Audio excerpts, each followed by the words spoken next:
Alright, so today I want to talk about snake feeding videos, and it seems like a popular trend over on YouTube where a lot of people that own a pet snake, or if they're breeding snakes, what they'll actually do is they'll take that snake and feed it a live rodent, take a video of the snake eating the rodent, and then take that video and post it over on YouTube. And let me tell you, if you're serious about YouTube, I would probably think twice about posting live feeding videos over on YouTube. And kind of the thing that brought it to my attention is I actually ran into a smaller channel over on YouTube. It was about 1,500 subscribers, so it's just starting to gain some traction. And it was kind of interesting because we're doing videos like all over the place, just kind of random stuff. And the last two videos were about ball pythons. The first one they posted was, hey, check out this ball python that I just bought. It was like their first ball python ever. And then the second video, they were doing a live feeding. And it was kind of interesting watching their whole kind of justification for doing a live feeding. They actually got on the video and they were like, well, everybody else is doing live feedings. And that's what kind of tricks you too. As a matter of fact, if you go to a lot of these ball python channels, especially the smaller ones that have, you know, like 1,000 or less subscribers, and you sort by the most popular videos, it seems like all the most popular ones are live feeding videos over on YouTube. So, you know, when you're actually first getting into it, you're thinking, all right, everybody else is doing it, so why can't I do it? And it really drives a lot of views, which really makes sense because you want to grow your channel as a small YouTuber. But the problem is I've actually seen some people really get in trouble doing live feeding videos over on YouTube. And kind of the interesting thing with YouTube is even if you're not trying to make a lot of money on YouTube, I've actually seen some people's channels just completely blow up where they're like making, sometimes it's actually life-changing income and they don't even expect it. It's just kind of random. They just hit the right things at the right time. And a lot of times you'll actually do a lot of the live feeding videos, and those can really gain a lot of traction and really start driving views to your channel. So I actually ran into another channel that was really in some trouble for doing some live feeding videos. So what they were doing is they were just kind of doing the same thing where they were doing random videos, just kind of all over the place. And it was funny, you actually look back at some of their older videos and they're like, hey, here I am cleaning my fish tank or something like that. You know, it's a few years old and you'll actually see it has like 600 views or something like that cleaning their fish tank. And then the very next video, they're like, hey, check this out. I'm actually feeding a live rodent to my venomous snake, which is really on the line of what's right and wrong for YouTube. And that video actually drove millions of views from that one. And as a YouTuber, essentially what you're doing is a lot of people, when they start out, they're just kind of doing random stuff all over the place. And then a lot of people, what they'll do is they'll go after the topics that drive the most views. So for example, if you're like doing like, here I am on my barbecue grill, grilling some steaks or something like that, and it gets a few hundred views, and then right after that, the next day you post a live feeding video and it brings in like 10,000 or 100,000 views, then you're like, you forget the grilling, I'm just gonna focus on the stuff that's working on my channel. I think that's where people kind of get stuck into the live feeding, and that's what happened on this channel. And essentially what it was is if you actually go to his channel and sort by the most popular videos, like the top probably 30 or 40 videos was all the live feeding live rodents to his venomous snakes. And the problem is I actually saw one of his videos where he ran into some problems and he got on the video and he was saying, hey, I'm in real trouble on my YouTube channel. And YouTube sent me this email and they said they're gonna delete all these videos. It was like dozens and dozens of videos. YouTube just jumped in and deleted all of his live feeding videos. And I actually saw pretty much at that point, you know, a lot of people, they can get to the point where they can quit their day job and go into YouTube full time. If you're actually driving millions of views per videos and you got hundreds of thousands of subscribers, a lot of times you're making more money on YouTube than you're making at your day job. And a lot of people transition over to YouTube. And the problem is if YouTube is based on all these snake feeding videos and then YouTube comes in and either demonetizes, which a lot of times they'll actually just strip all the ads from it and say you can't make money from these videos. Or in extreme cases like this guy, they actually came in and just deleted his videos. No warning at all. They just said, we're gonna delete all these videos. let me tell you, that could be a life-changing problem over on YouTube, especially if you quit your job and you're dependent on that income over on YouTube, which is kind of crazy. So for me personally, it's kind of interesting. Over the last 3 years, I've been posting pretty much a video every single day. And when I first started out on YouTube, the monetization process and the review was all automatic. And every time I did a live feeding video, as a matter of fact, I had one video that was like 45 minutes long. I went through my whole collection, fed every single snake. It was like a fresh killed rodent. It wasn't even a live rodent. And I went through and I didn't even say anything in the whole video. It was just, feeding all my snakes for 45 minutes, going through my whole collection, feeding every single snake. And I had some music in the background. It was like some rock music or something like that. They actually demonetized that video. And then if they demonetize a video, or if they actually delete it, you can actually go in and appeal it.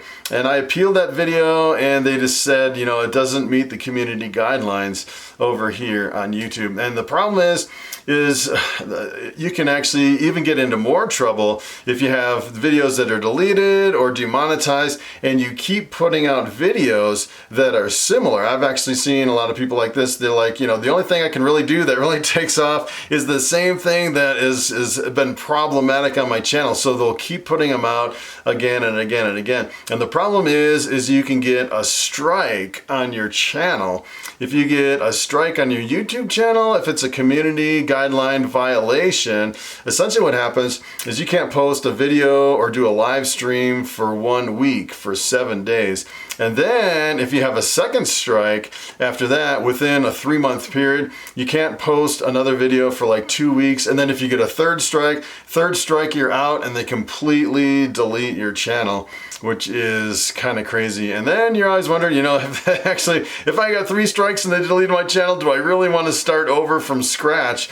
Because it takes so long, so many hundreds, sometimes thousands of videos, and quite a few years to actually build a YouTube channel. And let me tell you, you don't want to get into that situation where, you're driving a lot of your views from all these feeding videos. As a matter of fact, there was one channel on YouTube that they kind of got into the same thing. It wasn't just snakes. They were doing all kinds of just kind of random animals eating other animals. And they actually got into trouble so bad, they actually got 3 strikes and their channel was completely deleted. And what they actually did is they started another channel and did kind of the same thing with a little bit mellower, kind of walking the gray line on the other side of the gray line, still doing similar stuff of animals eating animals over on YouTube. And let me tell you, you can get into a lot of problems. As a matter of fact, when the pandemic started, the whole COVID-19 and everything, there was a lot of things that kind of got kicked into place when the whole pandemic started. And I've actually watched some of these people who were like side by side as far as subscribers. And I saw one channel that had the same amount of subscribers that I had. I think it was like, at that time, I think I was like at 20,000 subscribers. And there was actually a real estate channel that was at about 20,000 subscribers too. And what they actually did is they started talking about COVID-19 and the pandemic every single day.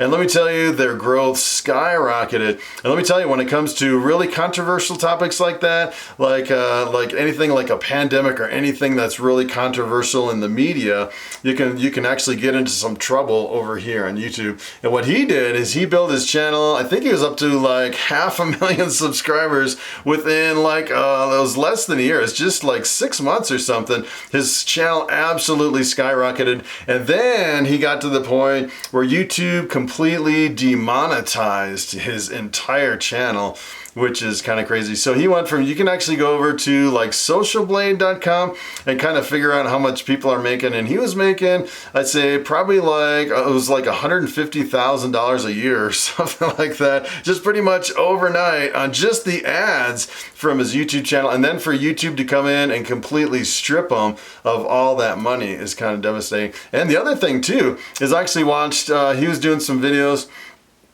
right at the end, after he got demonetized, right before he got demonetized, he started talking about some of the treatments for COVID-19. Some of the ones that the president had taken. I don't know if I want to mention it here in this video, because even mentioning it, they actually take the words that you say in your video, they convert them to text, and then they run them through a filter, and they can screen them out. So you kind of have to be careful, not only what you're actually, their topic is about, what you're showing, but you have to be careful of what you're saying too. And he actually said something about a possible treatment, and it's like, I can remember his video is like, I don't know why everyone's not taking this treatment. And then right after that, he said that he got blacklisted, which I didn't even know was a real thing. And essentially what that is that's when the YouTube algorithm stops promoting your videos to all the viewers, which I'd say pretty much the success of a YouTuber is the algorithm promoting to the kind of putting your videos out there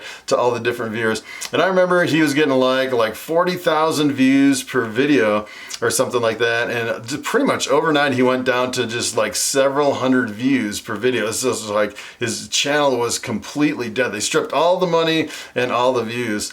And after that, I saw that and I was like, all right, I'm going through my entire channel, and every single video that I have that's not monetized, I'm deleting that video from my YouTube channel, because I don't want to run into problems. You know, I deleted my snake feeding video. I had one where I actually had a calf, a baby cow, that was getting castrated at the veterinarian. And it wasn't really that bad either. They just kind of put a rubber band around the private parts. It was really quick and easy. It wasn't like really graphic. You really couldn't see anything. And they demonetized that. Even after appeal, they demonetized it the second time. So I just completely deleted, I think I deleted about 6 videos out of, I think I have about 1,200 videos on my channel. I don't want to take any chances as far as that. So knowing that and what can actually happen over here on YouTube, you may want to think twice about doing live feeding videos.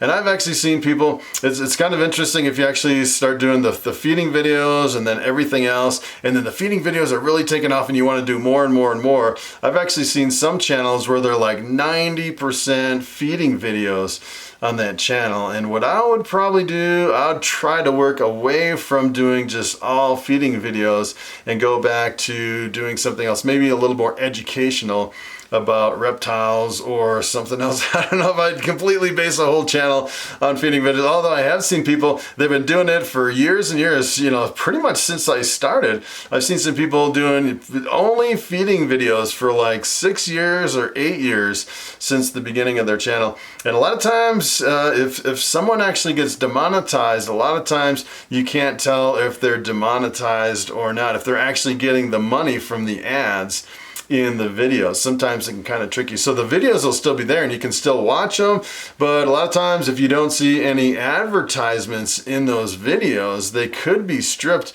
of all the money that you could potentially make from those videos. And I would think if you did a lot of snake feeding videos, it could potentially hold you back in the algorithm as far as having that content kind of distributed out to more viewers. So that's the other thing to keep in mind. So I thought I'd just kind of put it out there. If you're thinking about doing snake feeding videos, I actually have, as a matter of fact, I actually have maybe 1 or 2 where I'm feeding live rodents. I have one where I'm feeding hatchlings, and I'm just kind of taking the live mouse hopper and I'm just kind of popping it in the tub and then closing the tub up real quick. It's not graphic, the snake doesn't grab it or anything, and I'm just going tub to tub, just kind of throwing in the mice. And I thought that one was kind of on the better side of the gray line compared to the other ones, where you can actually see the mice suffer and squeal and stuff like that. So I would definitely use caution when you're doing videos as far as feeding snakes live rodents. So that is pretty much it. I don't know what Bobby's doing here. My face is getting a little frisky. So that's pretty much it. Thanks for watching, and I will see you in the next video.